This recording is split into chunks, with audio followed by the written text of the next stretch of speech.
ಕರಂದ್ಲಾಜೆ ನೀಡಿದ್ದ ಹೇಳಿಕೆ ವಿರುದ್ಧ ಇದೀಗ ದೂರು ದಾಖಲಾಗಿದೆ. ನಿನ್ನೆ ನಗರಪೇಟೆಯಲ್ಲಿ ನಡೆದಿದ್ದ ಪ್ರತಿಭಟನೆ ಸಂದರ್ಭದಲ್ಲಿ ಶೋಭಾ ಕರಂದ್ಲಾಜೆ ಅವರು ರಾಮೇಶ್ವರಂ ಕೆಫೆ ಬ್ಲಾಸ್ಟ್ನ ಹಿಂದೆ ತಮಿಳಿಗರಿದ್ದಾರೆ ಅನ್ನೋ ಹೇಳಿಕೆಯನ್ನ ನೀಡಿದ್ರು. ಇದೀಗ ಶೋಭಾ ಕರಂದ್ಲಾಜೆ ವಿರುದ್ಧ ಚುನಾವಣಾ ಆಯೋಗಕ್ಕೆ ದೂರು ನೀಡಲಾಗಿದೆ. ಡಿಎಂಕೆ ಪಕ್ಷದಿಂದ ಕೇಂದ್ರ ಚುನಾವಣಾ ಆಯೋಗಕ್ಕೆ ದೂರು ನೀಡಲಾಗಿದೆ. ನಿನ್ನೆ ನಗರಪೇಟೆಯ ಪ್ರತಿಭಟನೆ ಸಂದರ್ಭದಲ್ಲಿ ಶೋಭಾ ಕರಂದ್ಲಾಜೆ ಮಾತನಾಡಿದ್ರು. ತಮಿಳುನಾಡು ಹಾಗೆ ಕರ್ನಾಟಕದ ಜನರ ಮಧ್ಯೆ ಕೋಮು ಭಾವನೆಯನ್ನ ಕೆರಳಿಸುವಂತಹ ಹೇಳಿಕೆ ಅಂತ ಹೇಳಿ ದೂರನ್ನ ನೀಡಲಾಗಿದೆ. ಪ್ರಜಾಪ್ರತಿನಿಧಿ ಕಾಯ್ದೆ ಅಡಿಯಲ್ಲಿ ಪ್ರಕರಣ ದಾಖಲಿಸುವಂತೆ ದೂರಿನಲ್ಲಿ ಉಲ್ಲೇಖ ಮಾಡಲಾಗಿದೆ.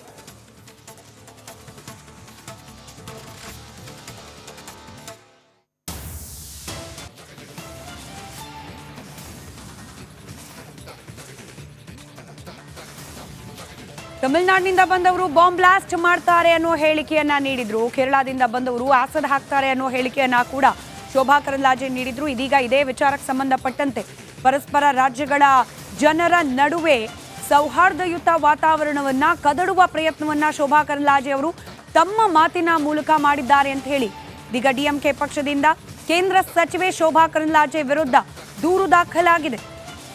ಅವರ ಹೇಳಿಕೆಯ ವಿರುದ್ಧವಾಗಿ ಕ್ರಮವನ್ನ ಕೈಗೊಳ್ಳಬೇಕು, ಅದರಲ್ಲೂ ಪ್ರಜಾಪ್ರತಿನಿಧಿ ಕಾಯ್ದೆ ಅಡಿಯಲ್ಲಿ ಪ್ರಕರಣ ದಾಖಲು ಮಾಡಿಕೊಳ್ಳಿ ಅಂತ ಹೇಳಿ ಮನವಿಯನ್ನ ಮಾಡಿಕೊಳ್ಳಲಾಗಿದೆ. ಇನ್ಯಾರೋ ಬರ್ತಾರೆ ಬಾಂಬ್ ಬ್ಲಾಸ್ಟ್ ಮಾಡ್ತಾರೆ, ತಮಿಳುನಾಡಿನಿಂದ ಬಂದವರು ಬಾಂಬ್ ಬ್ಲಾಸ್ಟ್ ಮಾಡ್ತಾರೆ, ಕೇರಳದಿಂದ ಬಂದವರು ಆಸಿಡ್ ಅರೆಸ್ಟ್ತಾರೆ, ಇಲ್ಲಿ ಬರ್ತಾರೆ ಹನುಮಾನ್ ಚಾಲೀಸ ಮಾಡೋದಕ್ಕೂ ಕೂಡ ವಿರೋಧ ಮಾಡ್ತಾರೆ. ಇದು ಕಾಂಗ್ರೆಸ್ಸಿನ ನೀತಿ, ಇದು ಕಾಂಗ್ರೆಸ್ಸಿನ ನೀತಿ. ಕೇವಲ ಅಲ್ಪಸಂಖ್ಯಾತರನ್ನು ಓಲೈಕೆ ಮಾಡುವುದಕ್ಕಾಗಿ, ಕಾಂಗ್ರೆಸ್ ವೋಟ್ ಬ್ಯಾಂಕ್ ರಾಜಕಾರಣ ಮಾಡುವುದಕ್ಕಾಗಿ ಹಿಂದೂಗಳನ್ನ ಬಲಿ ಕೊಡ್ತಾ ಇದೆ. ನಿನ್ನೆ ಆ ಯುವಕ ಸತ್ತೋಗಿದ್ರೆ ಏನ್ ಮಾಡ್ತಿದ್ರು? ಮತ್ತಷ್ಟು ಡೀಟೇಲ್ಸ್ ನಮ್ಮ ಪ್ರತಿನಿಧಿ ನಾಗೇಂದ್ರ ಬಾಬು ನೀಡ್ತಾ ಹೋಗ್ತಾರೆ. ನಾಗೇಂದ್ರ ಬಾಬು, ನಿನ್ನೆ ತಾವು ಕೂಡ ಇದ್ರಿ ಶೋಭಾ ಕರಂದ್ಲಾಜೆ ಅವರು ಈ ಮಾತನಾಡುವಾಗ. ಇದೀಗ ಅದೇ ಮಾತಿನ ವಿರುದ್ಧವಾಗಿ ಪ್ರಕರಣ ದಾಖಲಾಗಿರೋದು, ಡೀಟೇಲ್ಸ್ ಹಂಚ್ಕೊಳ್ಳೋದಾದ್ರೆ. ಸ್ಮಿತಾ, ನೋಡಿ, ಒಬ್ಬರು ರಾಜಕಾರಣಿಗಳು ಅದರಲ್ಲೂ ಲೋಕಸಭಾ ಚುನಾವಣೆಯ ಇಂತಹ ಸಂದರ್ಭದಲ್ಲಿ ಪ್ರತಿಯೊಂದು ಹೇಳಿಕೆ ಕೂಡ ಒಂದು ಪ್ರಮುಖವಾಗಿರುತ್ತೆ ಅನ್ನೋದು ಗಮನದಲ್ಲಿಟ್ಕೊಂಡು ಮಾತಾಡಬೇಕಾಗತ್ತೆ. ನೆನ್ನೆ ಇದೇ ಜಾಗದಲ್ಲಿ ಸಿದ್ದಣ್ಣ ಗಲ್ಲಿಯಲ್ಲಿ ಒಂದು ದೊಡ್ಡ ಮಟ್ಟದಲ್ಲಿ ಪ್ರತಿಭಟನೆ ನಡೀತಾ ಇರುತ್ತೆ. ಹಿಂದೂ ಕಾರ್ಯಕರ್ತರು ದೊಡ್ಡ ಮಟ್ಟದಲ್ಲಿ ಇಲ್ಲಿಗೆ ಆಗಮಿಸಿ ಹನುಮಾನ್ ಚಾಲೀಸ ಪಠಿಸುವ ಮೂಲಕ ಪ್ರತಿಭಟನೆಯನ್ನು ಮಾಡ್ತಾರೆ. ಇದೇ ಜಾಗಕ್ಕೆ ಆಗಮಿಸುವಂತಹ ಸಂಸದೆ ಶೋಭಾ ಕರಂದ್ಲಾಜೆ ಅವರು ಕೂಡ ಪ್ರತಿಭಟನೆಯಲ್ಲಿ ಭಾಗಿಯಾಗ್ತಾರೆ.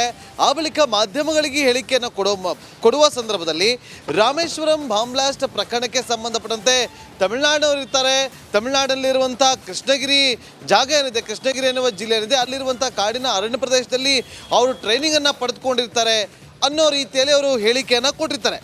ಆ ಹೇಳಿಕೆ ವಿಚಾರವಾಗಿ ತಮಿಳುನಾಡಿನ ಸರ್ಕಾರ ಆಗಿರ್ಬೋದು, ಸ್ಟಾಲಿನ್ ಅವರ ಹಾದಿಯಿಂದಾಗಿ ತಮಿಳುನಾಡಿನ ಬಹುತೇಕ ರಾಜಕಾರಣಿಗಳು ಅದನ್ನು ಪ್ರತಿಕ್ರಿಯೆ ಕೊಡೋ ಮೂಲಕ ಆಕ್ರೋಶವನ್ನು ಕೂಡ ವ್ಯಕ್ತಪಡಿಸಿರ್ತಾರೆ.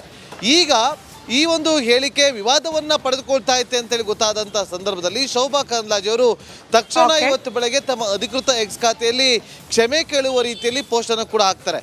ಈಗ ಡಿಎಂಕೆಯಿಂದ ಚುನಾವಣಾ ಆಯೋಗಕ್ಕೆ ದೂರು ಸಲ್ಲಿಕೆ ಆಗಿದೆ. ಈ ದೂರು ಸಲ್ಲಿಕೆ ಆಗಿರುವಂಥ ಹಿನ್ನೆಲೆಯಲ್ಲಿ ಎಲ್ಲೋ ಒಂದು ಕಡೆ ಅವರಿಗೆ ತೊಂದರೆ ಆಗುವಂಥ ಲಕ್ಷಣಗಳು ಕಂಡು ಬರ್ತಾ ಇದೆ. ನೋಡಿ, ನಗರಪೇಟೆಯಲ್ಲಿ ಆದಂಥ ಒಂದು ಪ್ರತಿಭಟನೆಯಲ್ಲಿ